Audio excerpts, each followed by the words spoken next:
and feedback at the last presentation. And to echo what Aspen said, we have basically made a plan change to accommodate the request for more windows. Basically, we flipped the location of 4 of the smaller multi-purpose rooms and the corridor that was running along the north back wall of the building. So you can see there in the plan, but it's also in the next sheet. So those 4 multi-purpose rooms, excuse me, are adjacent now to the outdoor space, and each one of them has a window.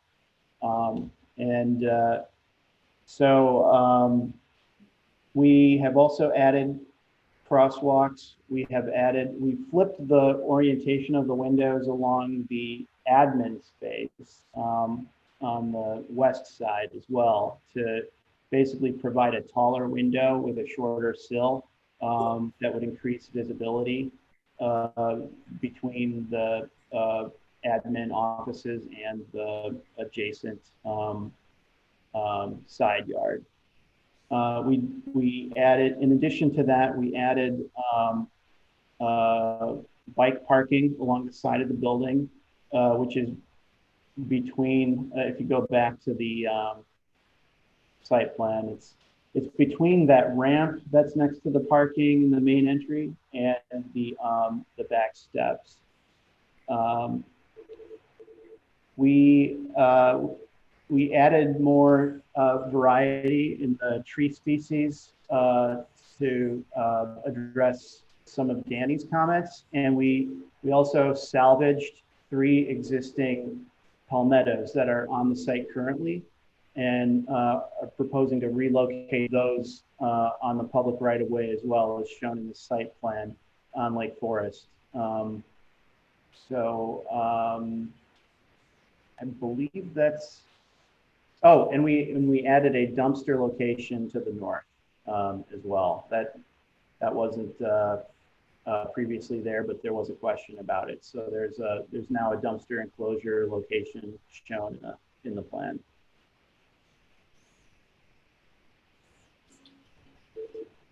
Okay, thank you for the presentation. At this time, the committee can have a discussion, and after the 5-minute recess, we'll move to the vote. I appreciate the updates in terms of the landscape and changing the trees. Shannon, y'all need to submit a landscape plan that's stamped and signed by a landscape architect. But other than that, I don't have any other issues. Thank you.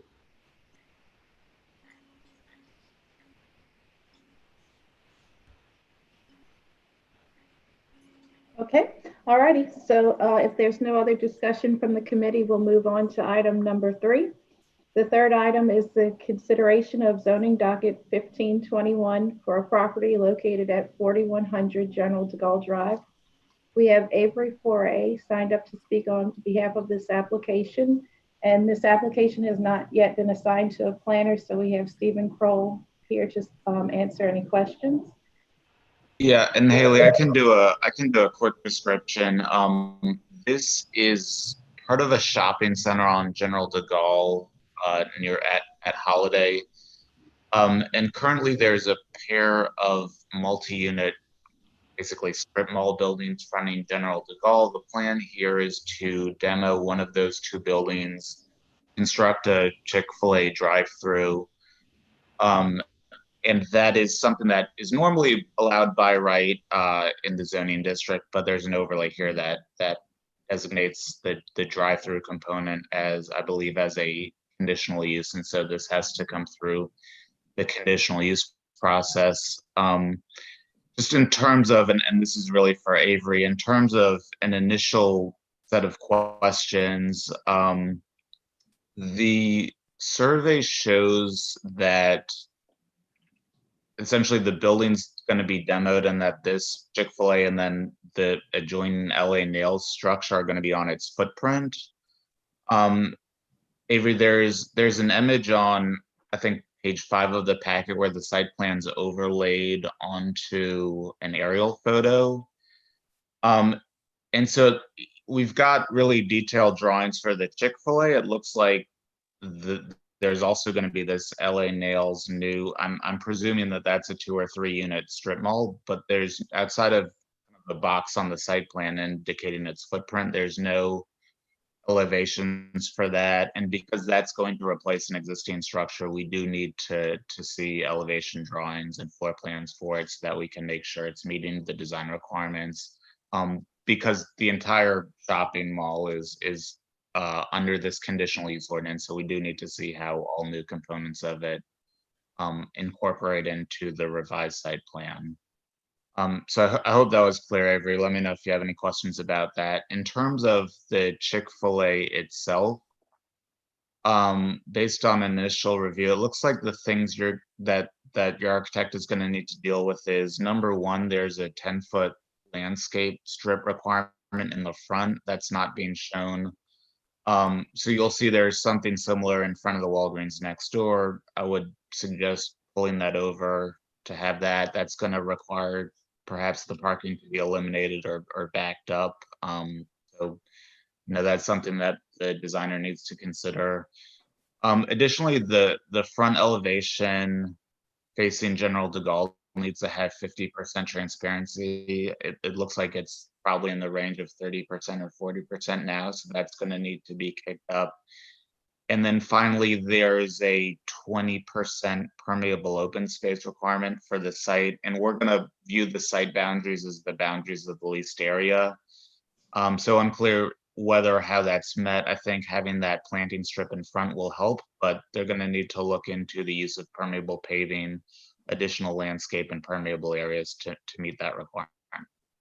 So I think generally it meets most of the zoning requirements, but there is going to need to be some fine tuning on those aspects of the design. I think the larger thing from our perspective at this point is to get clarity on what the design of the LA Nails building next door is, because it looks like it's a placeholder building, but because of the way this is regulated, getting rid of the one structure requires us to have sort of a sense of what the design of its replacement will be.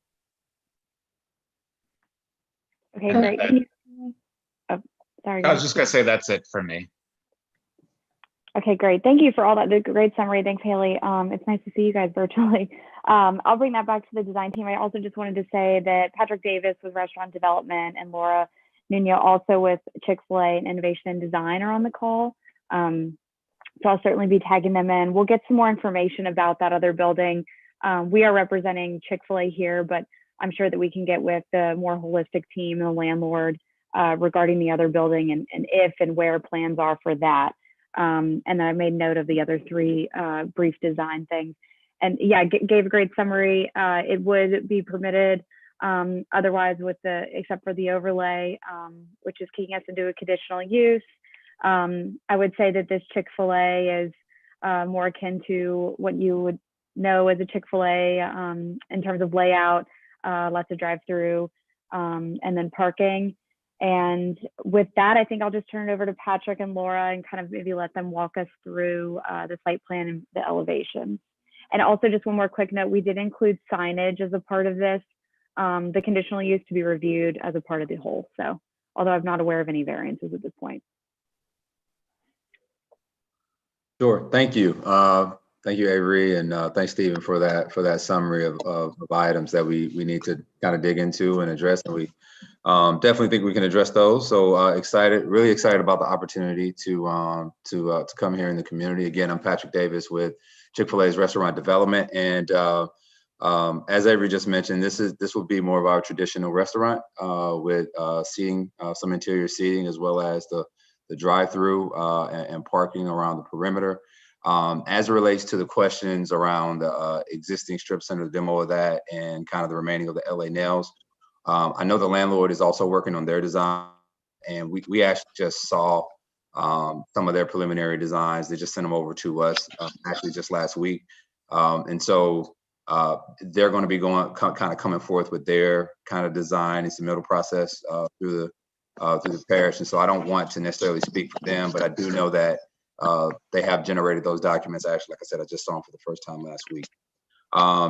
So as it relates to our development, I mean, I can walk through just the elevations and the signage plans before we do that. But essentially, let me see. I don't know who's sharing their screen, or if you guys would like me to share my screen to walk through it, however you want to do it. But essentially, we're on a fraction of almost an acre site there, and we'll have dual drive-through lane kind of going around the perimeter, servicing the restaurant. And so you'll see the kind of the queuing up, and that's really just to maximize kind of throughput and to make sure that we are kind of controlling traffic in a manageable way, kind of within the center. And so we'll have dual drive-through lanes going around the entire site. There is no outdoor seating. We don't have patio. There's a small little patio area, so that there is limited seating. And then we also have signage on all the elevations, and so you can see that if you go to the elevation documents.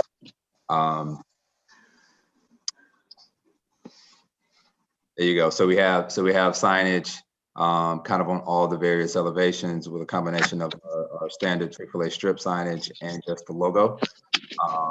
Go ahead.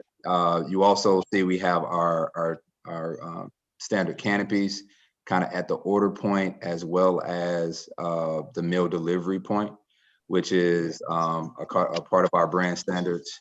And again, that's for really just the safety of our service, our customers. So there is a lot more detail in this signage package. You can see kind of what we have, just some of the, stop signs, parking signs, handicap, because we just wanted to provide a kind of a thorough view of what we're looking to do here. And so, if there's any questions or comments related to that, we're open to answering those. And Laura, I don't know if you want to add anything to the before you go too much further, will you tell us what these materials are on this elevation? Sure. So what you're seeing is brick. So our structures are pretty much all brick with glazing, with traditional storefront glazing. And so what you're seeing is kind of just two different colors of brick. And then the canopies are actually steel canopies. Go ahead, Laura. Yeah, I was just gonna say metal canopies, so brick, metal, and glazing. And the colors of the brick are gray and lighter gray? I would say they're more of a lighter tan and a light brown. They're more of a warm color, not so much gray. They're more on the tan spectrum.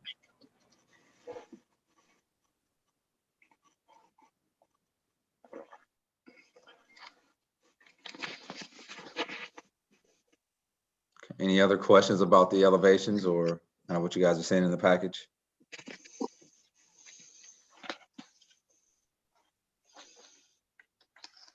I have a question about, we don't have a landscape plan to look at. And this question is really for Stephen.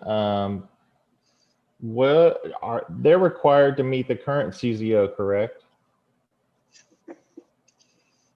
You're muted. Yes, Danny, you're correct. So that would require additional street trees in the front, but that doesn't require street trees on the interior, and because that's not a public street, correct? Between there and the Walgreens? Yeah, you're correct. So just street trees along General de Gaulle, okay, on the neighboring sides. Because they'll need to put in four small trees. And then the sidewalk is kind of jacked up right there. I guess it goes around the fire hydrant. Is there any plan to kind of fix that sidewalk, or is that going to just stay like it is? And that's for you, Patrick. So for us, I think that's kind of outside of the property boundary for us. And so we currently don't have any plans to do any work kind of out in that right of way. That's actually not the case in Louisiana. You have to work on that public right of way. Okay. You're responsible for that area. And so you know, that's part of your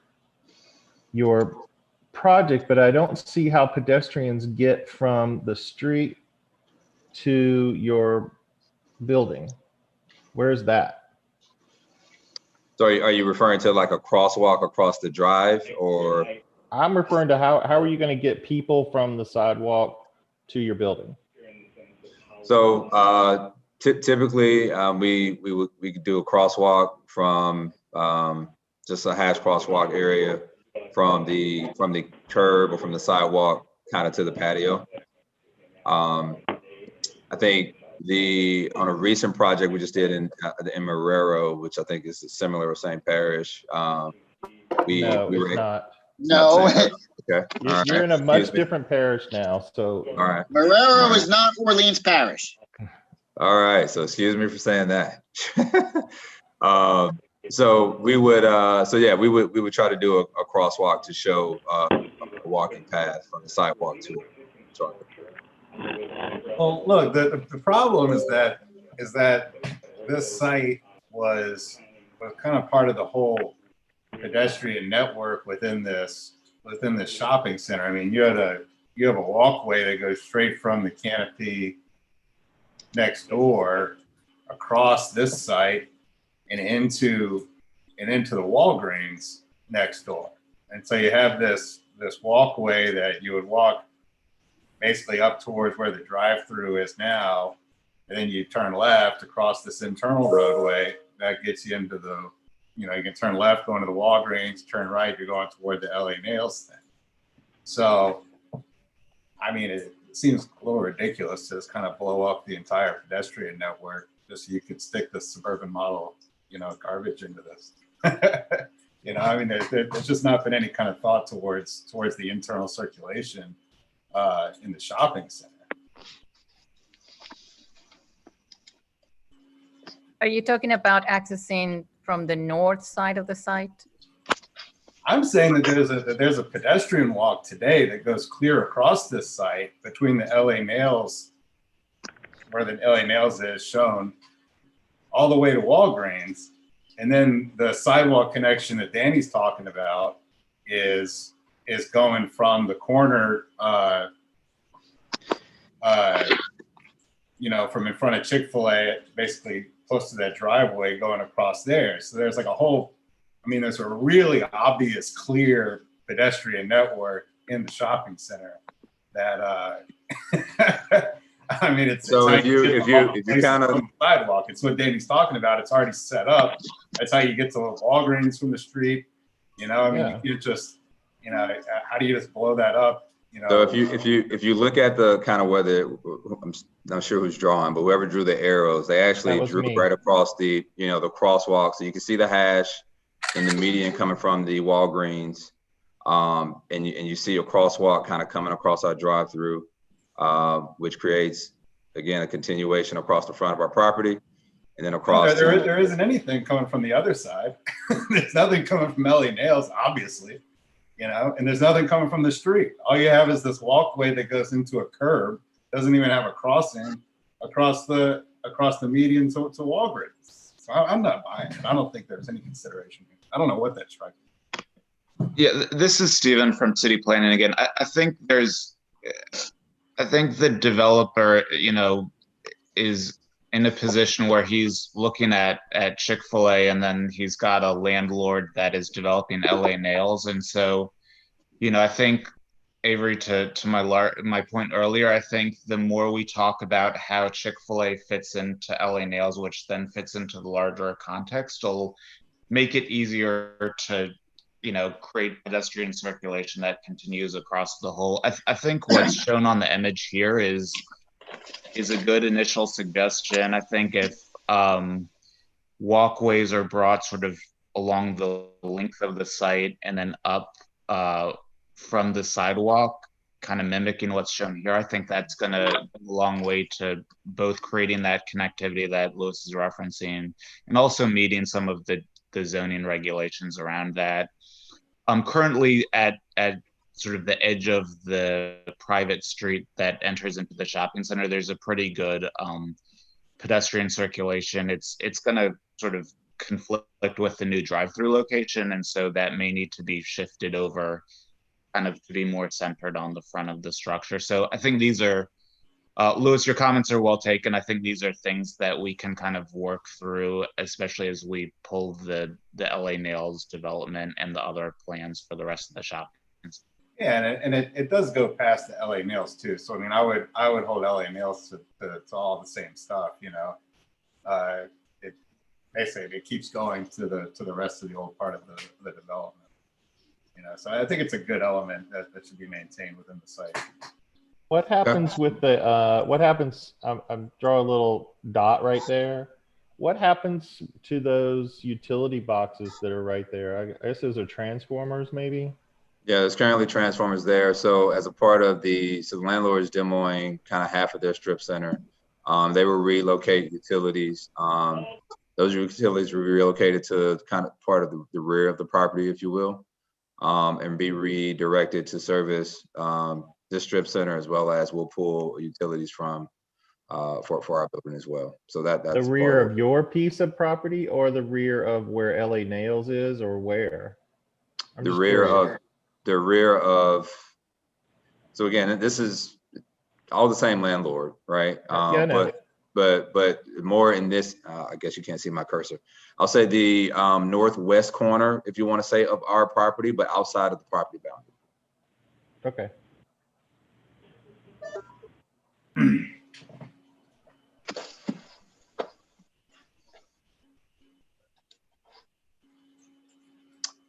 Yeah, this is Joseph from City Planning. I just want to add to the chorus of thinking about pedestrian and bike access and circulation through the site. I know it's in a suburban district, and that's obviously kind of the guiding principles, but as the Design Advisory Committee, we would want to, you know, when things come before us, we want to encourage developers to elevate their design to be more inclusive. So I would encourage that, as well as my standard comment of embracing color. I mean, I'm sure, again, Chick-fil-A has a specific design palette, but you know, we're in a city with vibrant colors, and I think you know, we can always ask and encourage more, and for people to not be afraid of more vibrant colors. But otherwise, I agree with all the other comments from my committee members. Thank you.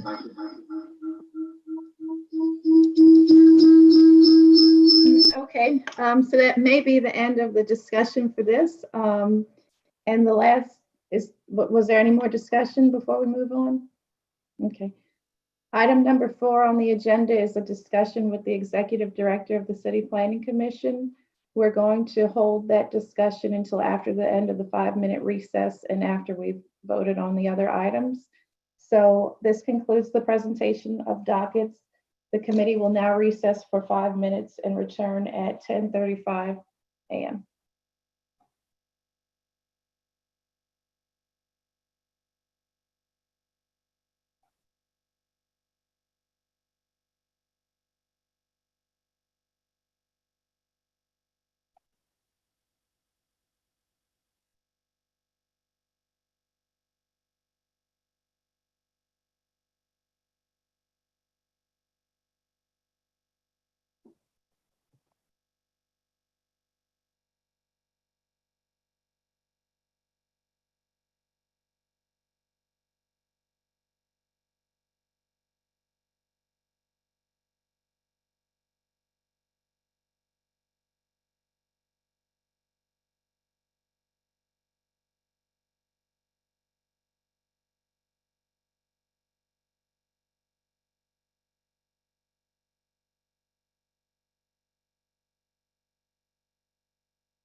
Okay. The digital public comment form is now closed. We will begin with the consideration of dockets, including the public comment portion of the meeting. Did we receive any public comments? We did not for either of the items. Okay, thank you. So item number 2, the reconsideration of design review docket 186 for a property located at 9661 Bullard Avenue. This is a request for a new community center in a C3 heavy commercial district. Since there's no public comment, we can move straight to the vote, or the committee can ask further questions. Yeah. This is Rodney Denicio. I noticed that there wasn't a second floor submitted on this plan. There is no second floor. So what's that stair? There's a mezzanine that's open to the front area. I know, but we still need to see it. Well, it was submitted as part of the permit plans, but it's really just a platform above where the restrooms are. And what's that space for? It's an extension of the lobby area. It has no special use, in other words. Well, in the last submission, I saw that there was lights that went all the way across that looked kind of fancy, which made me believe that that was going to be a conference room. It is not going to be a conference room. It's just a mezzanine, and it's open to the rest of the space. Okay. Also, those windows are extremely small. There's no way anybody's going to be able to appropriately view children playing on the outside with those tiny little slit windows. It's just, this is not, there's also no windows at all in the multi-purpose space, which seems kind of very strange because, like, if you're going to have kids in there, you know. The intent for that space is really to have a focused assembly space inside that room.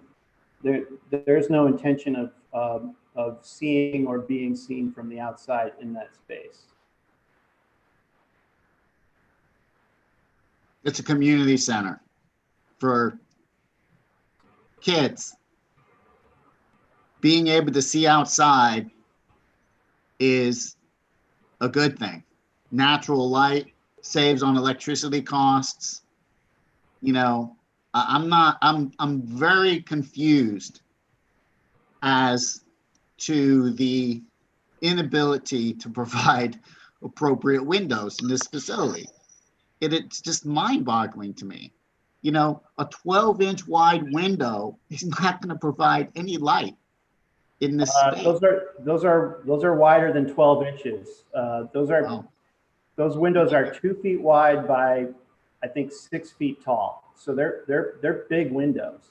They're not big windows. 2 feet wide, plus you've got frame on either side. So that takes at least 6 inches away from the window right there. Okay, so you've got maybe 18 inches of glass. Okay, that's as wide as my laptop.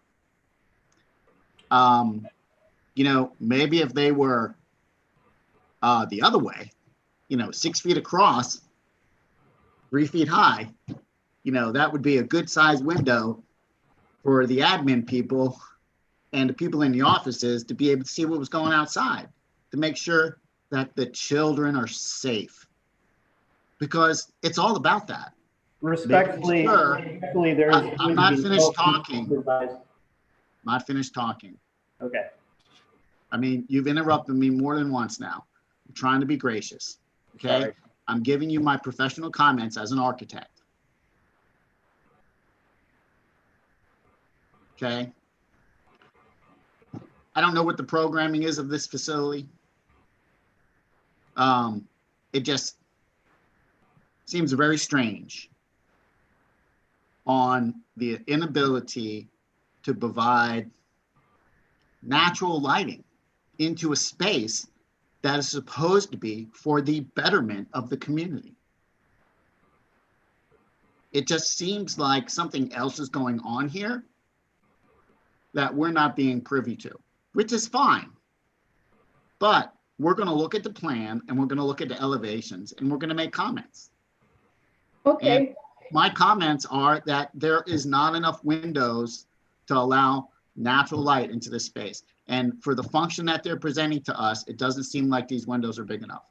And, you know, the exterior elevations, you know, really kind of blah on those sides. So, I mean, the entrance is nice, it's kind of cool, but the rest of it, not so much so.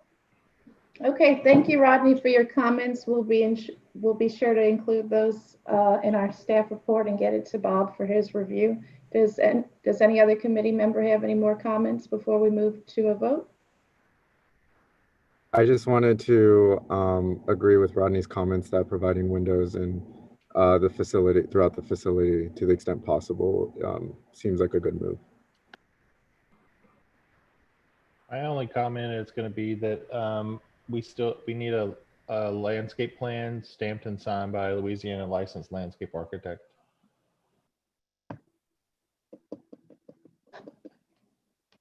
Alrighty, does that conclude the committee's comments? Are we ready to move to a vote? A motion? Make a motion to approve subject to inclusion of the comments that were stated today, which are for more windows, for natural light and for security purposes, as well as a landscape plan for review and approval by Parkways. Thank you. We have a motion by Parks and Parkways. Do we have a second? Second. We have a second by Capital Projects. All in favor? Aye. All Aye. opposed? All opposed? And the motion passes. The third item is zoning docket 1520 for a property located at 41 General de Gaulle Avenue. This is a request for a conditional use to permit a fast food restaurant with drive-through facilities in a C3 heavy commercial district. There's no public comment, so is the committee wishing to discuss this any further or make a motion? Make a motion. I'm not ready to make a motion on this. I got a question though. Since this doesn't meet a lot of the CZO requirements, is this something that we need to see back again? Because, you know, the pedestrian access ways, and y'all don't have a staff assigned to this yet. So I'm worried it's going to fall through the cracks. Yeah, no, Danny, I would be reluctant to bring it back. I think, you know, I'm certainly clear on the comments are and share some of those opinions. So I don't personally think it's necessary to bring it back. We can follow up if we have questions about the intent. But I think given the time frame of zoning dockets, which are more deadline bound than other application types, I would encourage the committee to proceed with a motion. Following up on Danny's concerns, would these comments be drafted into a proviso, for example, in the zoning docket? Yeah, exactly, Joseph. We can and will ensure that the design is modified to address the zoning issues, and that would be included in any ordinance that approves the application. So part of that is I'll make a motion to approve subject to pedestrian and bicycle accommodations that have been discussed today, landscape plan being submitted for review, the street tree requirement being met, that's part of the CZO, pedestrian access in terms of off of General de Gaulle, as well as the interior. And then also a proviso needs to be included that before this can be permitted, we need to see what the LA Nails section, you know, the remaining portion of that building is going to look like before, you know, this is all one big development. So if this is just leased property, then I think it needs to be a proviso that we need to see what that building looks like before they get final approval. Because their approval should be conditioned on seeing what the rest of this renovated property is going to look like. That's my motion. Very long motion. Okay, thank you. So we have a motion by Parks and Parkways subject to pedestrian and bicycle accommodations added for off-site and also the interior, street trees, and also requiring the design to come back before DAC to see how LA nails will be developed. Do we have a second? We have a second by Capital Projects. All in favor? Aye. Aye. Aye. All opposed? And the motion passes. So now we're going to move on to the last item on the agenda. Thank you to everyone who came. You can stay online or you can leave now, but this will just be really a discussion between the executive director and the committee members to help guide the committee's future operations relative to the review responsibilities, deadlines, and other obligations. Thank you all for your time today. Thank you. Thank you so Haley. much. Have a great day. Thanks.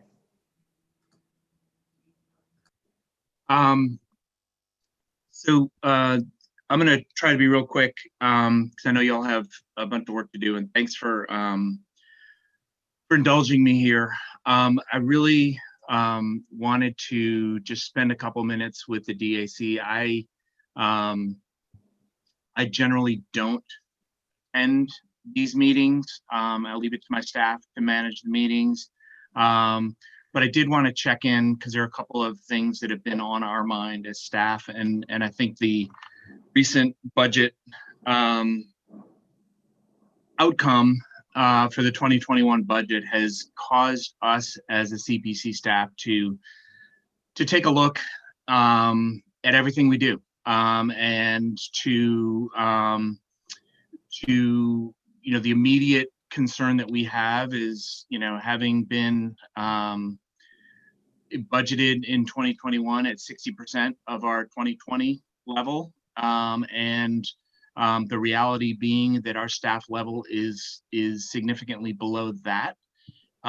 We are considerably crunched right now in terms of our capacity, and so we are doing this evaluation most immediately for to make sure that we are making the most use of our time, the best use of our time. But there's some other issues that have kind of come up to the forefront as we've been having these conversations. The first one, and this one really does, and I'm glad I kind of sat in on this meeting, because I think everything that I'm going to be talking about was kind of touched on in one way or another in the applications that y'all just considered. So the first issue is deferrals.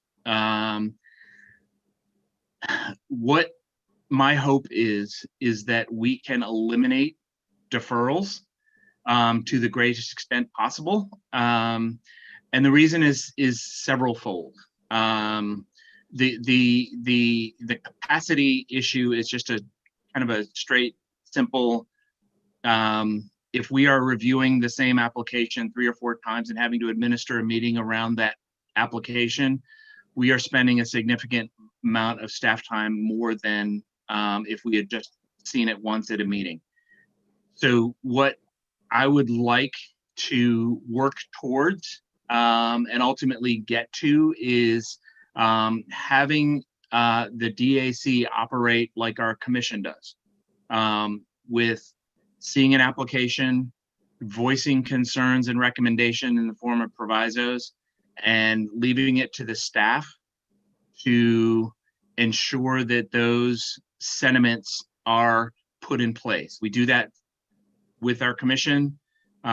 We do it with the council's approvals of applications. And so I don't think there's any reason why we can't do it with the DAC.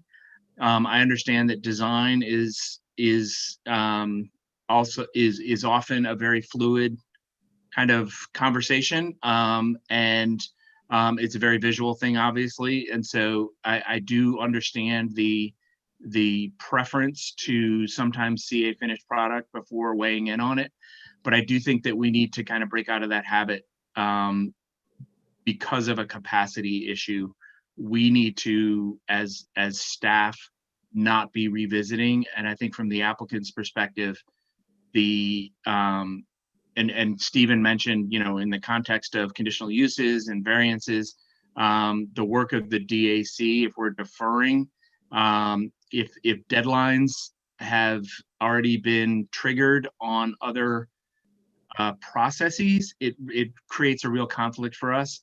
If applicants are being told that they can't initiate a variance process until the DAC is finalized, then it does create problems in terms of applicants being able to get their work through a process. And as you all are no doubt aware with this administration, and with the new concept behind the Office of Business and External Services, that there is an emphasis on making the regulatory processes that we administer for the city to be much more user-friendly, and to be much more efficient and effective. So what I'm going to ask you all is to be cognizant of, as you are doing the reviews, to be able to articulate specific recommendations so that staff can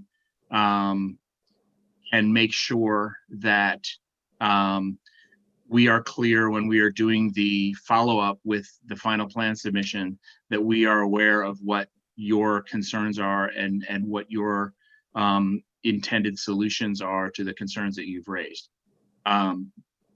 We will, just like we do with the commission and with, you know, we have mechanisms to come back and verify that, you know, if there's gray area, if there's questions about it, that we can come back and clarify. We can do that individually with the individuals who raise the concerns, or we can do it collectively as a committee.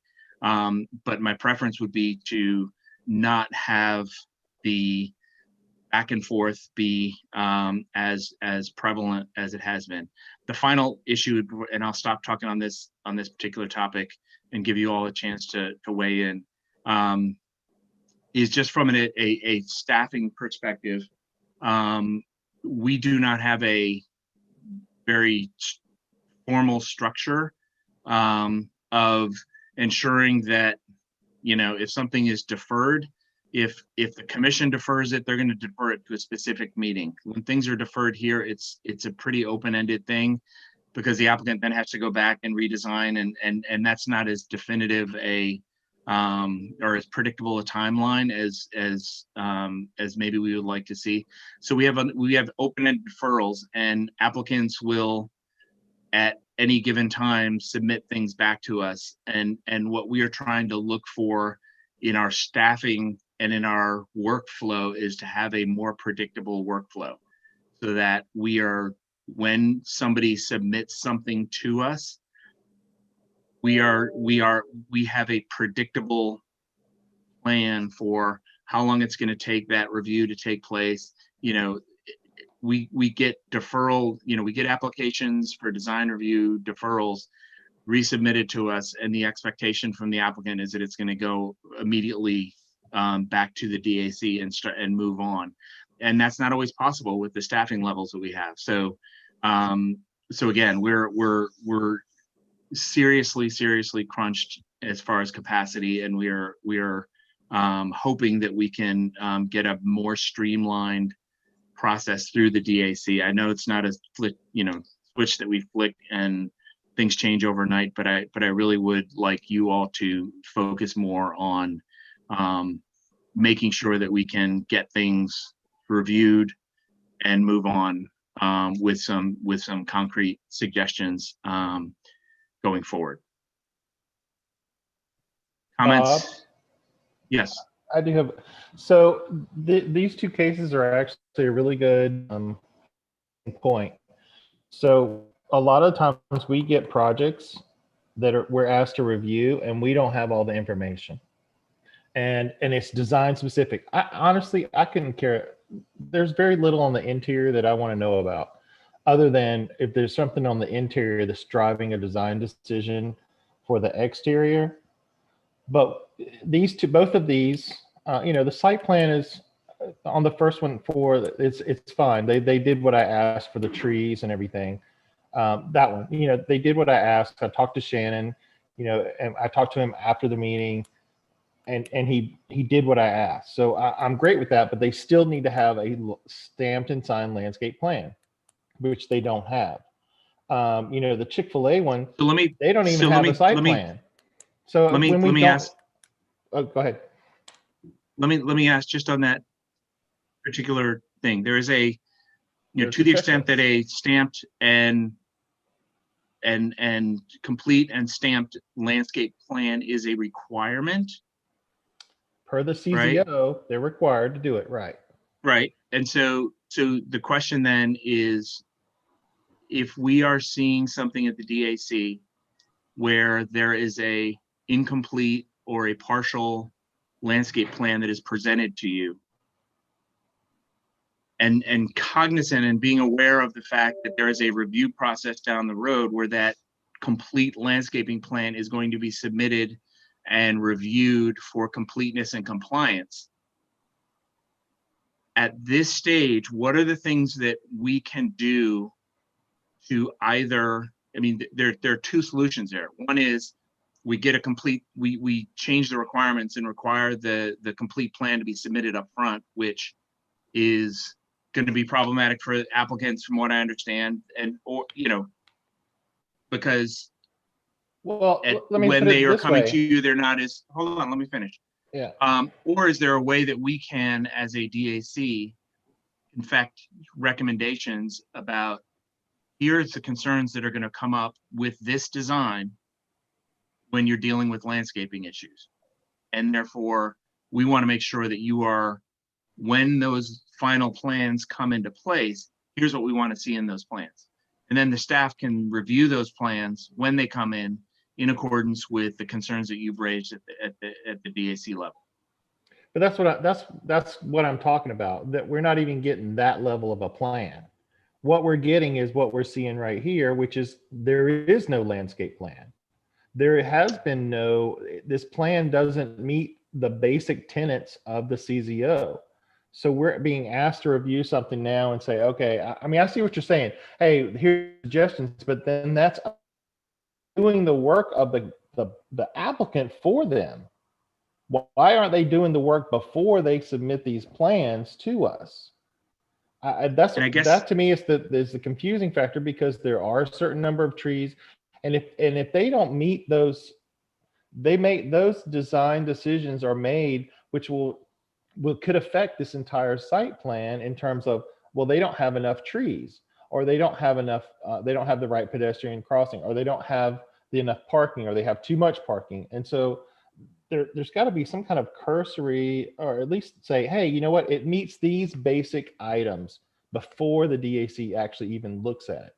They've got a landscape plan. It may not be a complete one, it's not a finalized version, but they've got decisions now that are going to affect how they've laid out this building. They've got such a strong, one of the things that was brought up was talking about this very strong pedestrian connection throughout this whole development, and then they've interrupted it. But that is going to be, it's driven by where they place their building. So now, are they going to have to adjust their building? And if so, then that adjusts their entire site plan. And so, it's things like that we bring up. And that's sometimes why we ask for a deferral, because we know that this change that we're talking about is going to be so substantive that we're going to have to be able to see what it looks like, because it's going to change the entire nature of the site plan. So I agree on some cases. Yeah, we don't need to ask for deferral, but are we going to ask for a deferral for brick color? No.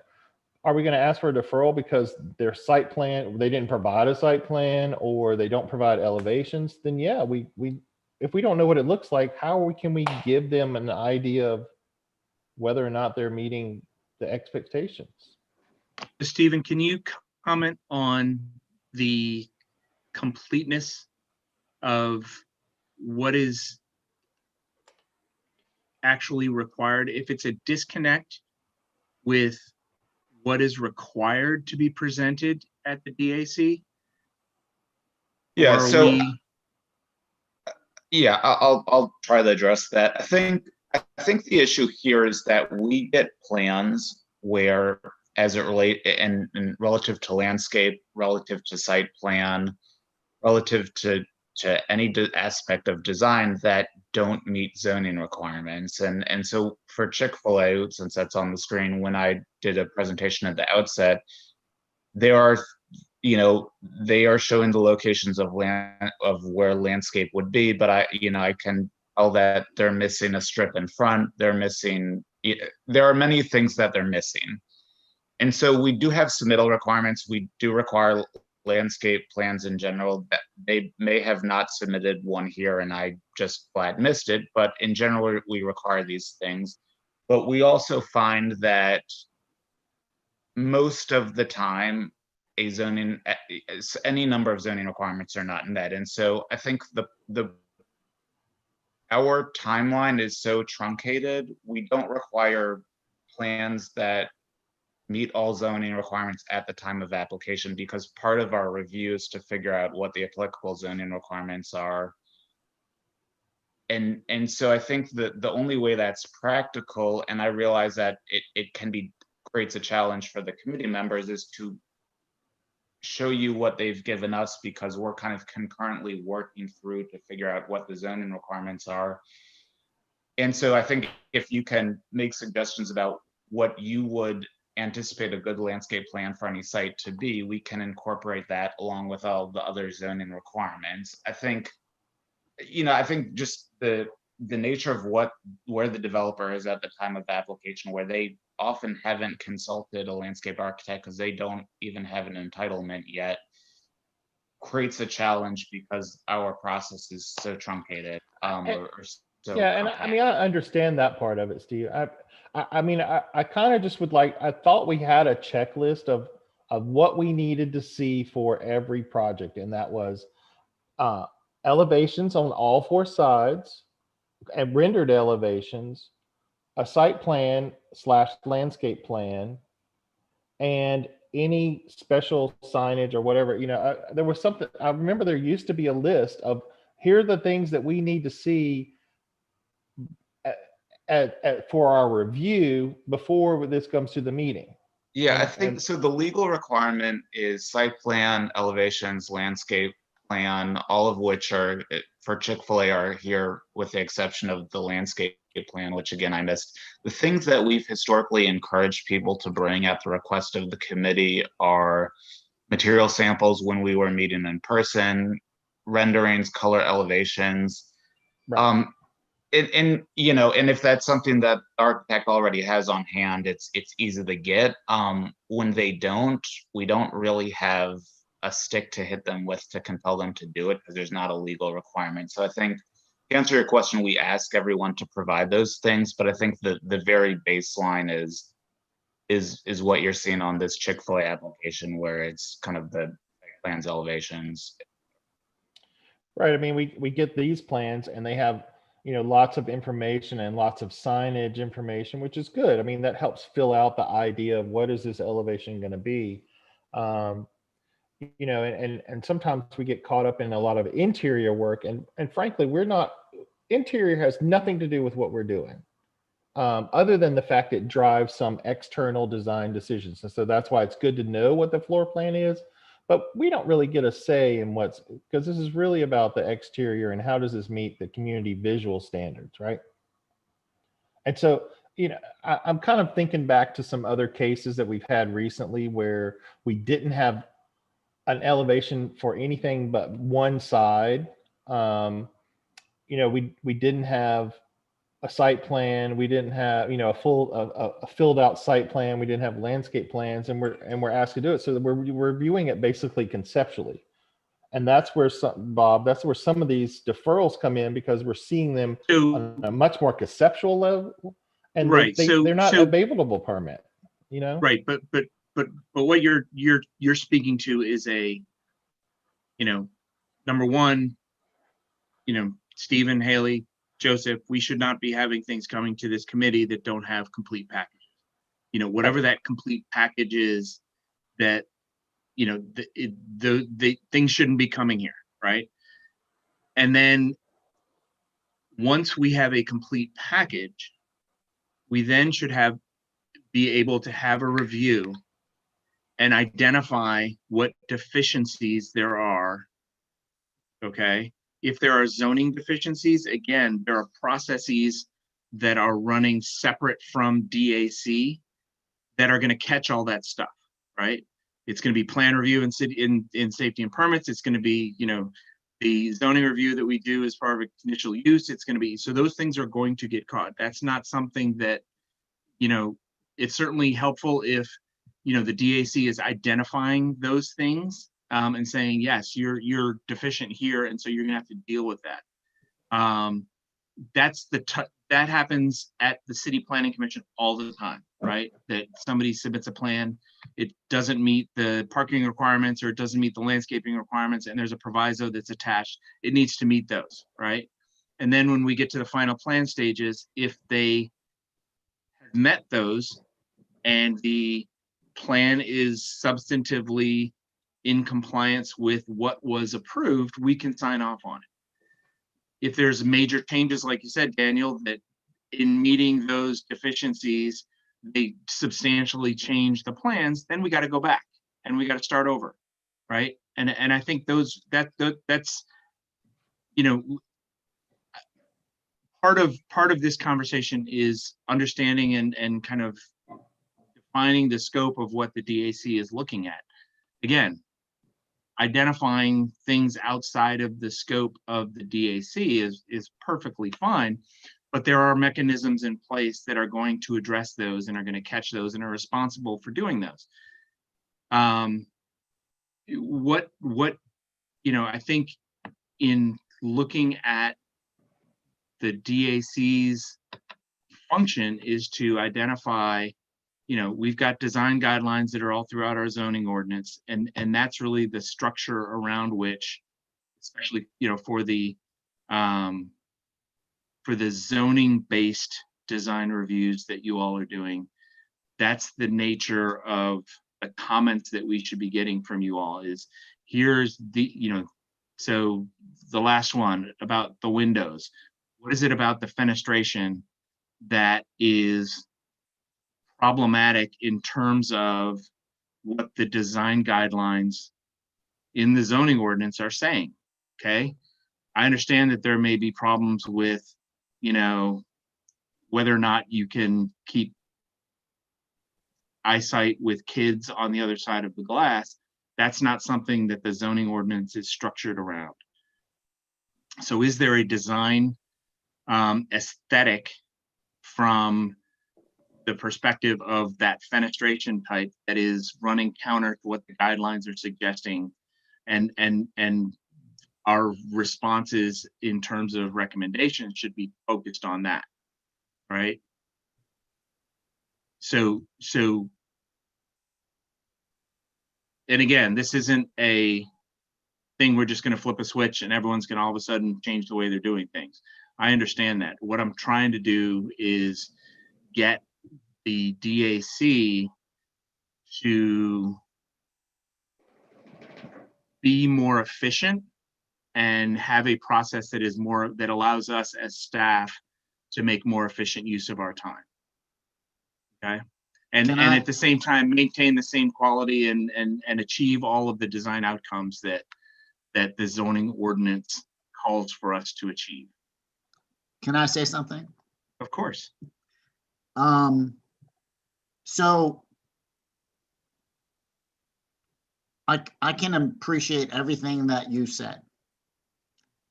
So with that last project with the window issue, you know, last time we asked them, you know, they said that the building was for children.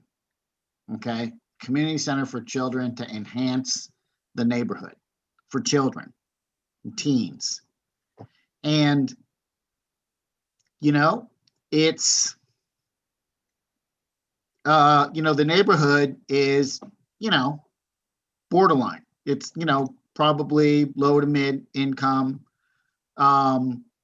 you know, and it just seems like with the whole submittal that there's something else going on in terms of, yes, they can comply with, tell everybody that it's a community center, but so permitting and zoning are going to say, okay, it's a community center. I don't know if there's ever asked, like, obviously there's capacity requirements for egress and all of that, and everybody's being told it's a community center. Kind of looks like a daycare, and it's really suspicious when we see, and we don't see this very often. Like, I don't think I've ever seen one kind of like this, where I'm putting up a bunch of red flags going, there's something else going on here professionally. Like, from my experience, like, this does not look like what they're telling us. So, you know, they have a lot of outdoor grass area that looks like it's a lot of grass area as required for daycares. So my concern for the windows is, you know, you're going to have all these kids and there's no ability to protect them because you can't view them, and there's no fencing. You know, we asked about fencing and they didn't even address that. So I guess, so Rodney, I get those concerns. My response is, what is the role of the DAC in this process? All the concerns that you've raised are, I'm not saying they're not legitimate concerns, but if they are concerns that you have, those are concerns that get addressed by safety and permits when they're permitting the structure, right? And if it turns out that this is a de facto daycare, then there are, you know, certainly mechanisms in place for safety and permits and for state licensing boards to address the very things that you're doing. And if they've designed a building that is deficient on required elements for daycare, and they all of a sudden say, hey, you know, we want to be a daycare, they can't do it because they haven't designed it. And so, you know, our role as a DAC and as a regulatory agency around zoning is not to act on, you know, is to basically say, here's what they are applying for. Does that meet the requirements for what they're applying for? And if so, it moves forward. If it doesn't, then we correct the design to make sure that it's compliant with what they are supposed to be designing for, right? And if they come in and say this is a community center, then that's how we review it, right? And again, I don't want to. I'm not saying that your concerns are invalid or that they're. It's just that the DAC is not the teeth that the city has to address issues like that, right? And you know, certainly talk to Tammy, or you know, shoot an email to Tammy. You know, say, hey, this is coming through us. It's being styled as a community center. I think there's something else going on there. Can you guys make sure that when it comes through for permitting and occupancy, that you all are doing your due diligence at safety and permits and making sure that this isn't a de facto daycare? Bob, may I add something to this conversation, encouragement to the committee in this conversation?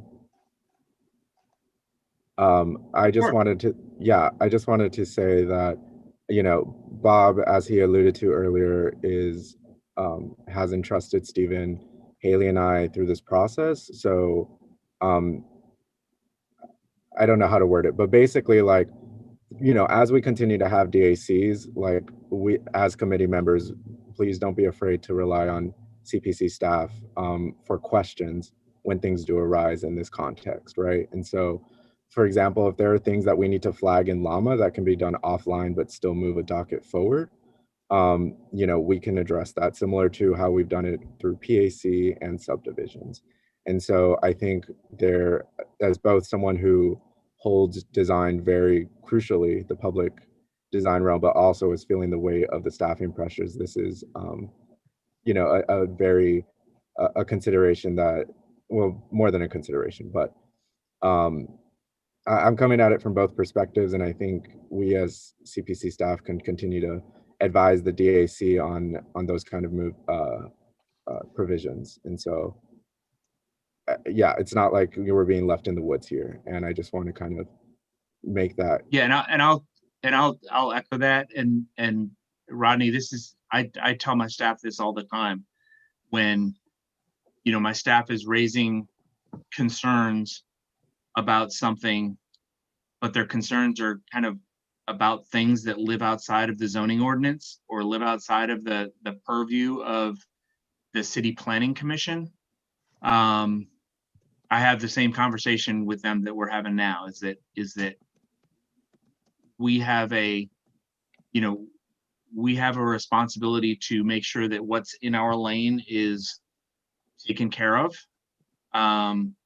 But we don't have the ability to necessarily step outside of our lane and use our processes to accomplish something that doesn't live in our process. And so, Bob, I think Joseph brings up a good point. It would be really helpful for us, especially for us, you know, because sometimes I get projects and I get applicants who send me a drawing and they want me to approve it. And I have to go in and really do some digging to find out that they actually have provisos, that they have other requirements that they're not meeting. You know, they're trying, and it's not every applicant, but we do get applicants who try to sneak shit in. I'll just put it that bluntly. And absolutely. So if an applicant has provisos on a project, if there was a yellow flag on there that just let us know that there are provisos for that, that would be extremely helpful, because that's something that would pop up immediately. I could see it, you know, right when the permit number gets pulled up, that there's something going on that I need to So when look at. when they're asking you for approving something, they're asking you to approve a landscaping plan, correct? So I'll get sent a landscape plan and they're like, oh, you know, we've got our approvals from the other agencies and we just need you to approve this landscape plan. And I'm like, okay. I always look it up, because if I get something out of the blue like that, it's generally because there was a proviso for it, or there was some other kind of recommendation, and they don't always send me the provisos that they get. Like they've gone to BZA and BZA is requiring them to put one tree for every 30 linear feet. And they're like, I don't want to put one tree, and they've got 120 feet of frontage, you know? And so it would be extremely helpful just to automatically be able to see that in Llama when it pops up, to see that yellow flag. And it could just say, you know, the yellow flag could just be, hey, there are provisos on this project. And that would help the people in safety and permits to know, you know, to make sure they're checking the provisos, and it would help us, you know, when we get it outside of that review process that y'all are in, you know, it would just be really helpful. I know it takes time, but that kind of goes with that checklist of how can you put that in there that at least lets everybody know that's looking at it in Llama that this project has something that needs to be addressed, or at least needs to be reviewed as you're going through the process of approval. Stephen, do you have any thoughts on? Yeah, I mean, I think there's perhaps we can talk about BZAs and we can talk about zoning dockets, because I think they're in different positions. Every zoning docket you see that you're asked to approve a landscape plan for, the street planting requirement is going to be the baseline requirement in the landscape ordinance. That's never going to change. And so if the extent of your review is to see if the street planting meets the requirements, the proviso is always going to say exactly what the baseline requirement is. For BZAs, sometimes the provisos are assumed, you know, based off of what you're saying. I think it's possible that there's a disconnect between what the proviso requires and what's normally required by the zoning. In fact, I know that to be the case. So I can't speak to the BZA thing. And We I will can say look it's mostly BZA stuff. Yeah, That's I usually think where they it's- gets in there is like there's a BZA issue and the applicant doesn't want to comply, and so they don't send me the provisos. And I'm like, I already know if this is a BZA thing. You know, they don't say, oh, we went to the BZA. They're just like, oh, here's a plan for you to review and approve. And I don't know if they're going before y'all for just a regular permit, or if they're going for you, or if this is a result of a BZA decision. So Yeah, I'll talk with Emily about, I think flags can be good and bad. They're good because they prompt action. They sometimes get stuck on a project and never get removed. And so so I think we can talk with Emily, who's sort of managing BZA right now, about if this is a BZA specific issue, about making sure the processes work for that.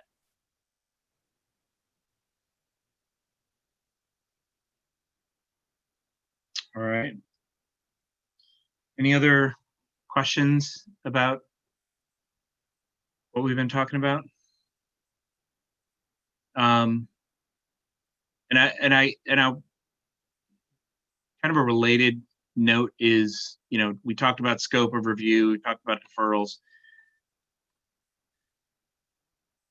The function of the DAC is really it's an advisory committee, and it's to advise the City Planning Commission and ultimately the City Council on those items that are moving forward through those conditional use or BZ, those processes. But it's also to advise me as executive director, because a lot of the design review authority lies with me as executive director. And so I want to make sure that, because I'm the one who ultimately has to answer, and, I've been very deferential to this committee in terms of the work that you do. I really respect it and appreciate the work that this committee does. But I also want to make sure that, that it is helpful to me and my staff in a way that is, and this goes to the capacity issue that we are able to make the most efficient use of my staff. So a lot of that is really about that, and I the context that you all are operating in is not.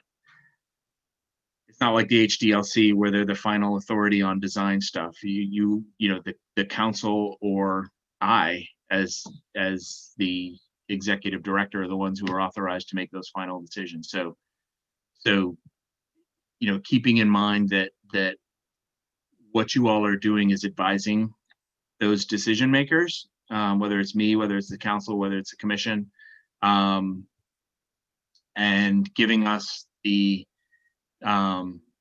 direction and advice that you all think is necessary for what is being applied to comply with the regulations that exist around design. If that is helpful for kind of guidance. The last thing I do want to talk about is as executive director, I am the one who a lot of people turn to when they're frustrated by a process or they're concerned about a process. And one of the things that I've received complaints about, frankly, is, and I went to architecture school. I'm very familiar with charrettes, and I'm very familiar with the nature and the sometimes combative nature of a charrette that can happen. I think what I want to emphasize in how we comport ourselves as not only as city employees, but as committee members, as customer service providers to the public, is that we are respectful, are professional, are that we listen, that we give good sound advice, that we are not combative, And those are all things that I have heard and have received lots of criticism about, not just with this committee, but I will be honest that more comments come from this committee than others. And so I just want to make sure that you all are aware of that criticism and can be a little more just cognizant of the roles you all play as in the customer service realm. And again, this is a big push by this administration, by OBES. Gilbert and Peter have been very emphatic about the customer service aspect of the work that we do. And so that that is something that we all need to be mindful of. I certainly drill down with my staff constantly about making sure that we're being professional, that our comments are grounded in regulations, that we are that we are being logical, that we're being straightforward, that we're being honest, we are being critical, but we're doing so in a professional way. And the example that I always give to my staff is that we should aspire to be able to say no and have that person thank us for telling them no.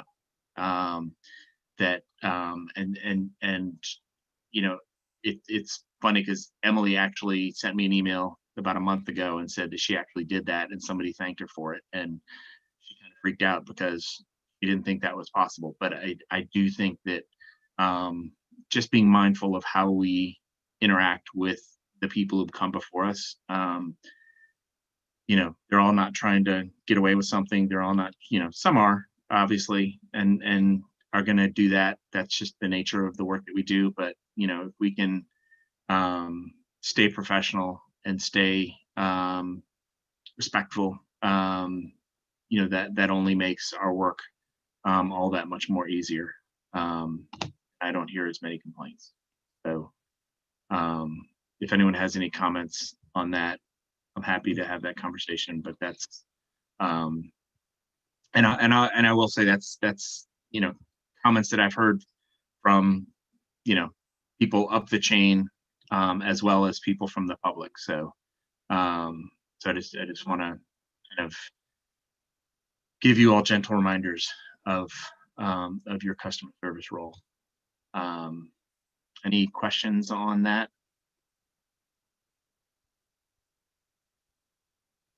No. Any other thoughts generally about DAC, things that you all as committee members can recommend or suggest as far as what we can do better, what we can provide you with? We've talked about making sure applications are complete and all of that. I don't have the capacity to give you guys staff recommendations like we do to our commission. But what other thoughts do you have? Bob, this is a question. We're working on a process right now we've had a lot of requests for historic markers lately, and I know Haley, we've been sending these to Haley and then realized that, basically, the DAC used to look at historic markers, and that was part of the Landrieu administration. I think because they wanted to have that reviewing agency, a kind of public hearing aspect of the marker requests. Mm-hmm. So we're working on a different process now because, that's not in the purview of the DAC. I guess per the CZO, that historic markers would be in that process. It's part of Parkways. I mean, we're the one who's controlled that part of it, I guess, along with DPW. And so we're working on a process, and I didn't know if CPC wants to be involved with that. Y'all don't really have a lot of interaction, I guess, in terms of the public space. For neutral grounds. I think there was, and I do recall back in the Landry administration, the one I remember specifically is the one around Hurricane Katrina, and the markers that were proposed for Hurricane Katrina, which were very critical of the federal government. And I think the concerns that we had at the time was that we were expecting, and the same is about art installations, Right. that this is a committee that is really supposed to focus on urban design, Right. and not content. And so to the extent that what comes before us has some content attached to it, like the language that appears on a marker or the subject matter of a art piece. I remember, I don't know if they're even still there, in front of the courthouse, there was the women in bathing suits. And yeah, it's not there I think anymore. one of the, and there was some concern about, about the appropriateness of that. And I don't have, I don't necessarily think that the DAC has a role. I certainly don't think that the DAC has a role in content, and I don't think the city has a role in content. But I do think that if it is a historical marker that is a part of a larger design plan, then certainly those are things that should come before the city planning commission. But if it's a standalone marker, that then no, I don't think that there's a real need for any more so than there are, you all need to be looking at stop signs and things like that, right? And may I just add that the reason that that's not required for DAC review is, although it's a public project, there's an exemption for projects under $100,000. So for many of the projects that Danny has checked with me, if they need to go to DAC, they've been under 100,000. Right. So that's, like And you we said, if used it's a to- larger project. Well, I was going to say, we used to not cut off at that $100,000. And so that's why it was all public projects, but that was under the Landry administration. So, and I think that was part of that process of really taking capital projects, even smaller projects. We didn't do a lot of like maintenance type projects, but if there were any design elements, even if it was under $100,000, we would bring it to DAC. And so I think maybe that's where that line had blurred over that time. And so I'm fine with it. I just wanted to make sure that y'all knew that we weren't going to bring them back to DAC again. So.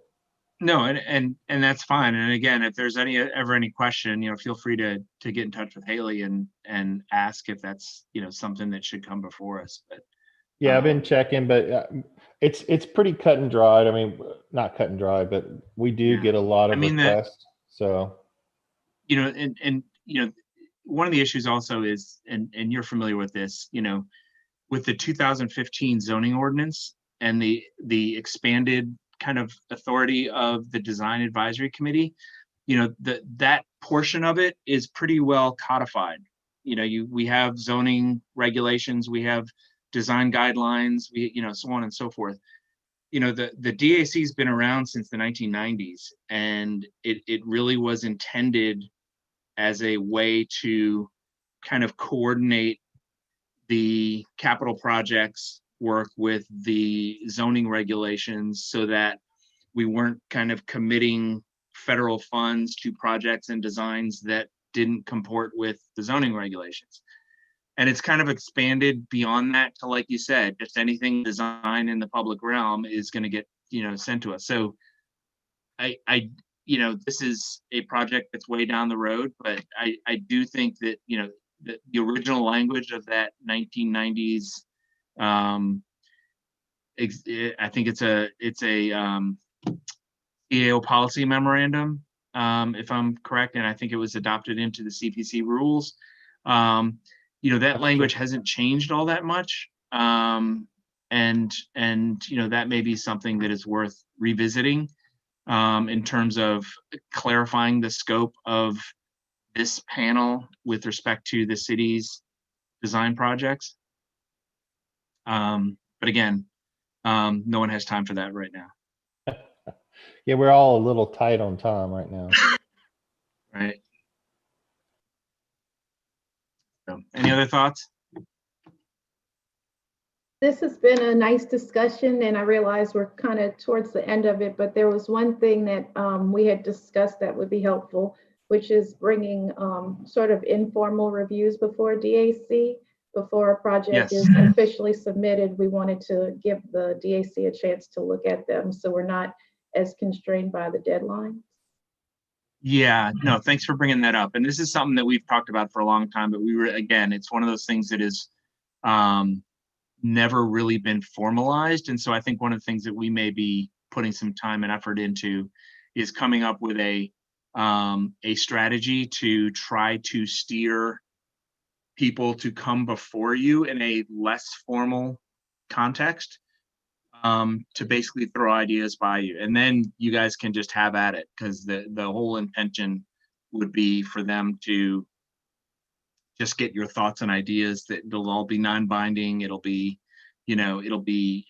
just them being, it's basically a service to take advantage of the Earl's expertise in identifying potential pitfalls before they invest a lot of time and effort into finalizing designs. So I think that could be really helpful and cut down on maybe some of the things that we see that we talked about in the context of deferrals, where things are coming as half-baked ideas or not complete ideas or not compliant ideas. If there's a mechanism that we can use to do that in a less formal way, maybe that'll help supplement the concerns we had before. Part of that might be as easy as sending out a conceptual plan or drawings or ideas from the applicant and say, hey, this is, something that's in the pipeline. What would you, what do you think about it? Like you said, everybody's kind of strapped for time, but if it's something that we can reply to when we have time in terms of like an email, maybe not a formal presentation by the applicant, but at least their concept sketches and their site plan, or even their a little bit more formal package if they want. I don't have any problem doing that, because I can look at it when I've got time and provide comments that way. Conceptual level review and say, hey, have you thought about this? Have you thought about, if you put in this aspect of meeting the code, it's going to affect all of these other things, kind of something along those lines. Yep. Hey, and there was just two more things I wanted to add. Y'all may get used to me saying two phrases more often. One would be, can we hold the discussion until the end of the applicant's presentation? So I want to do that just to give them a chance to finish their presentation, and then afterwards we can provide comments. And the second thing is, as we're providing comments, if I feel that it's not being clear enough to be put into a proviso, I'll say, okay, what about that specifically would you like to get captured into this comment? And so just those are two things I'll be throwing out there more often. All right. Cool. Well, thank you all. I appreciate your time. And just, again, I haven't been very interactive with you all as a committee. You all know where I am. If you have any comments, thoughts, please feel free to let me know, or to convey them through my staff. I don't want to be someone who just comes and says, this is the way it's going to be. You guys do what I tell you to do. I want to make the best of your time and the most of your time. I know you all put a lot of time and effort into this, and we certainly get a lot of benefit out of it. So, this is the start of a conversation. So feel free to reach out either to me and my staff, and let me know your thoughts. Always looking for ways to improve. So again, appreciate your time, And unless anyone has anything else, I think we can adjourn. All right. Thanks, y'all. Bye, thank you.